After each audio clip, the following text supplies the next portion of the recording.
João Paulo Batalha, vice-presidente da Associação Frente Cívica, está connosco em estúdio para precisamente analisar esta questão. Boa noite, seja bem-vindo ao Fala Portugal. Considera que Sérgio Figueiredo cedeu totalmente às pressões da controvérsia pública que gerou todo este caso? Sim, foi isso que aconteceu, não, resta saber, mas eu acho que nem é assim tão importante se cedeu sozinho ou se cedeu por acordo foi a pedido do Fernando Medina. Com o Ministro. Tem havido uma prática de vários governos, mas sobretudo destes últimos, de esperar que a polémica seguinte apague a polémica do momento. Ou seja, este tipo de casos de promiscuidades, de conflitos de interesses, sucedem-se a um ritmo regular. Não será se calhar um por semana, mas é um a cada 15 dias, e a polémica nova apaga a polémica velha e fica tudo na mesma e nada se resolve. E acho que Sérgio Figueiredo seguramente, e eventualmente o Governo, se apercebeu de que esta polémica não estava a cair do ciclo mediático e que as pessoas continuavam a pedir explicações e continuavam a fazer críticas perfeitamente legítimas à maneira como isto foi feito e anunciado. E, portanto, Sérgio Figueiredo responde a esta pressão pública, portanto, nesse sentido é uma vitória do escrutínio público, não é uma vitória da integridade pública, porque quem na verdade devia ter revisto esta situação e acabado com este contrato era o Governo, era o contratante, não era o contratado. Mas acha que o Governo sai no fundo ilibado e que a polémica termina aqui, ou ainda há explicações a dar? Não, ainda há explicações a dar, até porque vemos de uma maneira absolutamente incompreensível quer Sérgio Figueiredo, quer o próprio Ministro a fazerem-se de vítimas neste caso. Enfim, eu de Sérgio Figueiredo até compreendo que esteja irritado e enfurecido, e isso nota-se perfeitamente no artigo que ele escreveu, mas o Ministério das Finanças tem explicações a dar que não deu sobre a verdadeira necessidade deste contrato, desta consultoria, porque é que isto não é feito pelos serviços da administração pública, e nós temos assistido nos últimos anos em Portugal a uma tendência muito preocupante de montar estruturas de governação paralelas aos órgãos da administração pública que existem para isso,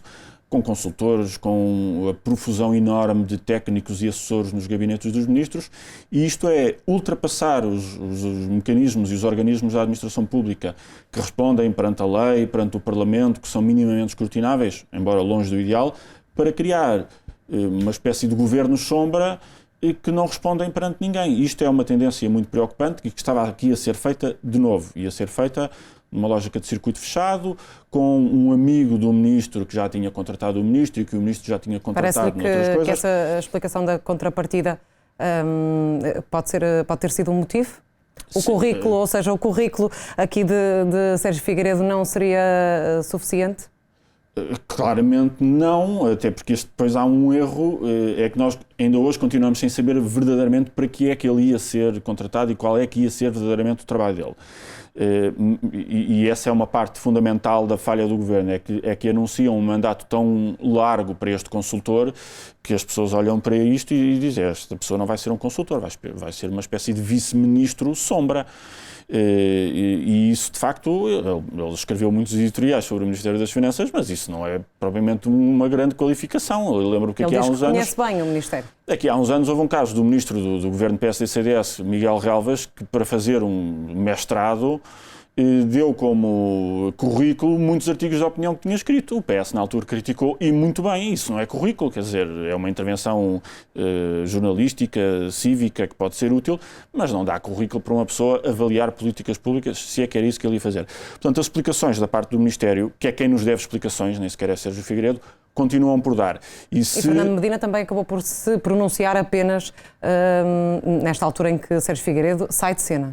É verdade, Fernando Medina nunca deu a cara para defender esta contratação. Aliás, mesmo hoje dá o papel num comunicado do Ministério das Finanças, mas não dá a cara e não dá a voz. E percebeu-se até que o próprio Primeiro-Ministro, quando foi confrontado com isto, também não defendeu o Fernando Medina. Disse: ele gera lá o gabinete dele e eu o meu, e portanto ninguém quis defender esta contratação. E eu imagino que Sérgio Figueiredo sai muito irritado com as pessoas que o criticaram, mas provavelmente também igualmente irritado com as pessoas que não o defenderam. E portanto havia ali... António Costa também devia ter tido esse papel? Ou de explicar e defender, e portanto se acha que é uma coisa aceitável que a defendesse, ou se acha que não é uma coisa aceitável que acabasse com ela. Ele não fez nenhuma coisa nem outra. E, portanto, Sérgio Figueiredo está igualmente irritado com as pessoas como eu que o criticaram e com as pessoas que nunca o defenderam e, portanto, nesse sentido faz muito bem em sair, porque percebeu que quando as coisas começam a dar mal, sobretudo em termos mediáticos e da opinião pública, no governo é o salve-se quem puder.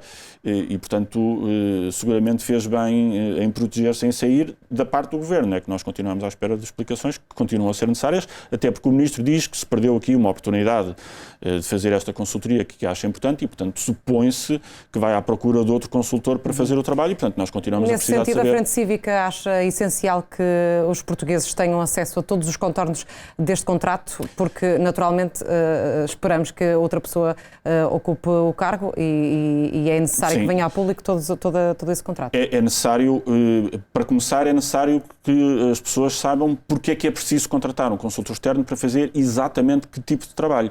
E a Frente Cívica já na quinta-feira passada, portanto vai fazer uma semana, pediu, no abrigo da Lei de Acesso à Informação, acesso não só à minuta de contrato, que essa tinha sido divulgada pela Comunicação Social, mas ao caderno de encargos associado ao contrato, que é o que define quais são verdadeiramente as tarefas, qual é o âmbito das funções que vão ser feitas. Não tivemos ainda resposta, mas se o Ministro continua empenhado em contratar uma consultoria para esta questão, é preciso mostrar-nos quais são as tarefas, porque é que elas são importantes e porque é que têm que ser contratadas fora e não feitas dentro dos serviços da administração pública. Portanto, isto extingue o contrato de Sérgio Figueiredo, não extingue a necessidade, a obrigatoriedade, eu diria, do Governo dar explicações que ainda não foram dadas e que ainda se impõem.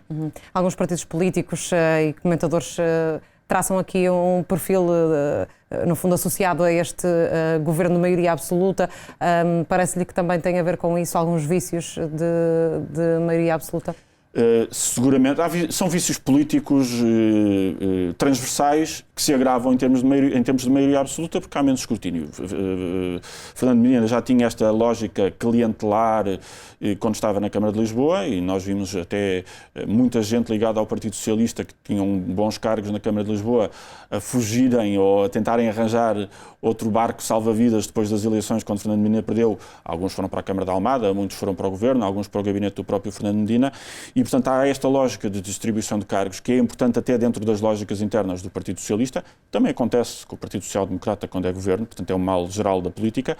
E Fernando Medina estava claramente a transportar para o Ministério, está a transportar para o Ministério esta lógica de premiar amizades e comprar influências, quer junto de alguns órgãos e estruturas do partido, quer junto da sociedade civil e dos ditos stakeholders que Sérgio Figueiredo ia consultar, dos grandes interesses que têm certamente muito prazer em ser consultados e em ajudar a definir as políticas do Governo. Vamos ver se teremos mais explicações por parte do Executivo. João Paulo Batalha, obrigada pela sua presença aqui em estúdio no Fala Portugal. Boa noite.